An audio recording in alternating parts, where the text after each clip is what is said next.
Dalilnya orang-orang ateis itu dalil empirik, nggak kelihatan, dia nggak percaya. Maka ateis itu nggak cerdas-cerdas amat, karena mereka kecerdasannya baru kecerdasan empirik. Empirik ini indrawi, nggak kelihatan, nggak terdengar, nggak ada. Jadi jangan dikira orang-orang ateis itu pinter-pinter, Pak. Itu justru kebodohan. Ada dalil yang kedua, dalil akli. Saya berpikir, saya percaya. Saya menerima, oh kayaknya masuk akal nih, saya percaya. Ini dalil yang kedua, dalil akli. Kalau dalil empirik tadi, ini sekarang sudah masuk ke wilayah agama. Yang empirik tadi, kalau saya nggak lihat dalilnya, saya nggak percaya. Berarti dalil itu mesti ada dalam tulisan buku bagi dia. Nah, maka sekarang banyaklah jamaah-jamaah terkena penyakit ini. Mulai nanya ke ustadznya, bagus ya, mana ustadz dalilnya? Kita kasih dalilnya. Nanya lagi, nomornya mana? Ini mulai terjebak gitu, Pak. Emang nomor semua kita pada nomornya? Coba yang ngaji kitab kuning dulu. Kitab itu kan sama, Pak. Dulu dicetak kuning, sekarang dicetak biru. Ya? Bukan biru, Pak. Dicetaknya sekarang ya putih. Tapi itu sama, itu kitab kuning. Nggak ada, Pak, nomornya dulu. Ya, pernah saya dulu membuka kajian Sahih Bukhari, emang nggak ada nomornya di kitab saya. Kitab jadul Darul Fikr. Si jamaah ngotot, mana nomornya? Ya, kamu lihat aja sendiri. Nah, ini jebakan empirik kepada orang beragama hari ini. Udah nggak percaya lagi sama kiai, sama ustadz. Ada dalil pengalaman, itu dalil juga. Bapak yang punya pengalaman hidup lebih panjang daripada saya, itu dalil hidupnya lebih banyak daripada saya. Tapi yang bikin kita beda di sisi Allah bukan dalil itu. Yang nomor 4, dalil zauqi, dalil ruhi, dalil qalbi, dalil yang masuk ke kalbu. Coba di Quran cuma dikatakan iza dzukirallah wajilat qulubuhum, disebut nama Allah kalbu bergetar. Kertasnya bergetar enggak? Disebut Pak di Quran surah Al-Anfal ayat 2. Disebut nama Allah, kalbu bergetar, benar? Udah bergetar belum? Disebut nama Allah. Loh kok enggak? Enggak bisa dilihat di sini, Pak. Rasain sendiri. Cicipi nama Allah itu, lalu rasakan getarannya sendiri. Kalau enggak, berarti belum dapat dalilnya. Dalil bahwa nama Allah membuat getaran di kalbu. Nah, yang sudah dapat ini sudah bakat bisa melihat dirinya, bisa melihat kelemahan dirinya, insya Allah ya. Nah, kembali ke yang tadi, Ibnu Taillah mengatakan, engkau dibukakan, dikasyafkan kelemahan dirimu lebih afdol daripada engkau dibukakan alam gaib, gitu ya.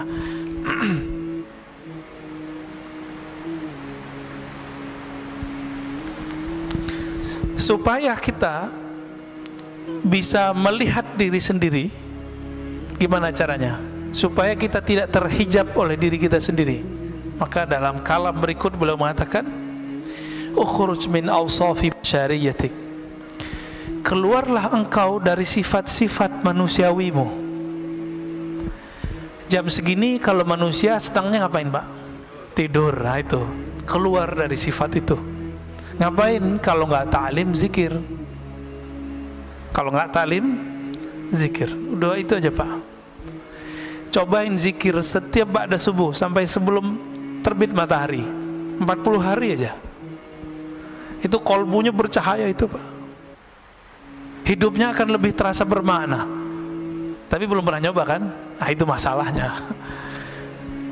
40 hari aja. Sayyidina Umar ada masalah 40 hari begitu. Nabi Muhammad SAW ketika beliau berkhalwat di Gua Hira, beruzlah, itu juga sama 40 hari. Nabi Yunus di perut ikan 40 hari. Nabi Adam sujud 40 hari. Semuanya 40 hari, Pak. Maka hadisnya, Orang yang salat subuh, ya, man shallal fajra, orang yang salat subuh, atau ya man shalla arba'ina sabahan, yang salat 40 kali subuh ma'al imam. Di riwayat Imam Tirmizi itu ada mendapatkan takbiratul ula, mendapatkan takbir pertamanya imam. Berarti dia bukan enggak terburu-buru, ya. Maka setelah 40 hari, azharallahu ya nabi al-hikmah min qalbihi ala lisani. Allah akan pancarkan dari kolbunya ada hikmah, memancar dari kolbu, tumpah ruah lewat mulutnya. Coba Pak amalkan itu, coba sekali aja deh. Seumur hidup masa nggak mau nyoba, ya. Oleh Nabi Muhammad SAW ketika beliau hidup sudah diringkas jadi 10 hari 10 hari setiap Ramadan. Kalau sanggup kita 40 hari, itu kita udah bisa Pak. 4 kali Ramadan nggak perlu itikaf, nggak apa-apa, ya. Efeknya hampir lebih dahsyat 40 hari itu. Tapi karena Nabi memberi rukhsah kepada umat, karena umatmu mau cari Lailatul Qadar mulu, ya, maka dapatlah itu 10 hari. Jadi kata beliau, Ibnu Athaillah Sekandari, ukhruj, keluarlah kamu dari sifat manusiamu, malas, ngantukan. Tapi hadir di sini ngantuk aja dapat berkah, ya. Ketiduran dapat berkah insyaallah. Kenapa? Hadisnya sahih riwayat Imam Bukhari. Allah mengatakan Allahumma shalli alaih, ya, malaikat, ya, Allahumma shalli alaih. Setiap kali ada orang duduk di tempat sholatnya, maka malaikat berdoa, Allahumma shalli alaih, ya Allah sampaikan salawat kepadanya, rahmati orang ini. Allahumma arhamhu, Allahumma ighfir lahu, ya Allah rahmati dia, ampuni dia. Kita duduk aja Pak, maka enak itu, tidur lagi taklim itu enak. Didoain malaikat. Tapi yang bangun lebih enak lagi. Sifat basyariyah apa yang dikatakan di sini? An kulli wasfin mutanaqidin li'ubudiyatik. Semua sifat-sifat yang berlawanan dengan penghambaan diri kepada Allah. Males, lawannya apa? Rajin ibadah. Maka sifat males ini, ya, turunannya males, tidur. Nah, kalau anak kampus males ngapain? Nulis skripsi Pak. Oh, nggak bisa fokus. Gimana mau fokus? Handphonenya main terus. Ini anak-anak kampus ini, ya, nggak bisa fokus. Kenapa? Karena main game terus, YouTube terus. Akhirnya nggak bisa fokus. Mau S1, S2, S3 sama. Ya, jangan dikira dosen-dosen yang lagi, kan dosen-dosen itu disuruh kuliah sekarang untuk S3. Itu juga kecanduan main handphonenya lebih dahsyat daripada anak S1. Pas masuk kelas kayaknya paling bijak gitu, ya, ngata-ngatain mahasiswanya biar nulis skripsi, disertasinya nggak beres. Sama aja bohong, ya.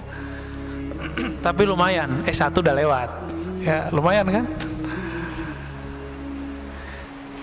Supaya apa? Supaya apa kita melawan sifat-sifat yang berlawanan dengan ubudiyah itu? Linida'il haqqi mujiban, supaya kita mampu menjawab panggilan Allah Subhanahu wa ta'ala. Setiap sepertiga malam terakhir itu ada hadis yanzilu rabbuna, Allah turun. Jangan usah dibayangin Allah turun, karena Allah bukan benda, ya. Allah bukan benda, jadi nggak usah dibayangin. Lalu Allah berfirman, adakah yang bertobat, aku akan terima. Adakah yang minta hajatnya, aku akan tunaikan. Adakah yang minta perlindungan, aku akan beri. Jadi nggak usah ke dukun Pak, ya. Dukun tertinggi itu ya sepertiga malam terakhir itu, nggak usah jauh-jauh.